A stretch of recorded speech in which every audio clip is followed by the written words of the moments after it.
Magandang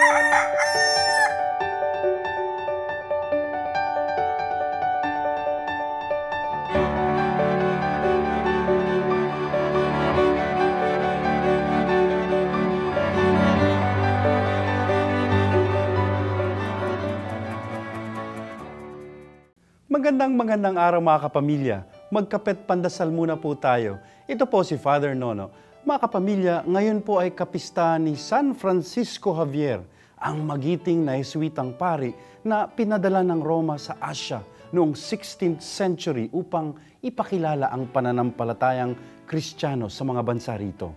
Batid ng batang-batang si Francisco ang panganib ng kanyang misyon. Bukod sa mahaba at mapanganib ang biyahe noon sa karagatan, puno rin ng peligro ang mga malalayong lupain. Kaya nga po noong nagpapaalam na siya sa kanyang mga kaibigan sa Roma, nasabi niya ng buong tatag, "Alam kong ito na ang huli nating pagkikita." Napunta siya sa Goa, India, tapos sa Japan at huli sa China. Mag-isa niyang hinarap lahat ng pagsubok at panganib na naranasan. At noong nasa China na, dinapuan si Francisco ng matinding sakit at kapag daka ay binawian ng buhay. Dahil sa kanyang nagawa, hinirang siyang santo ng simbahan at kinilala bilang patron ng mga misyonero.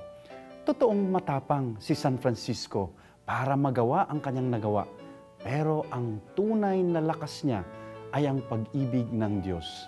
Anya, hindi sa langit na gantimpala o apoy ng impyerno ako naaakit sa Diyos, kundi sa pag-ibig niya sa sangkatauhan. Amen.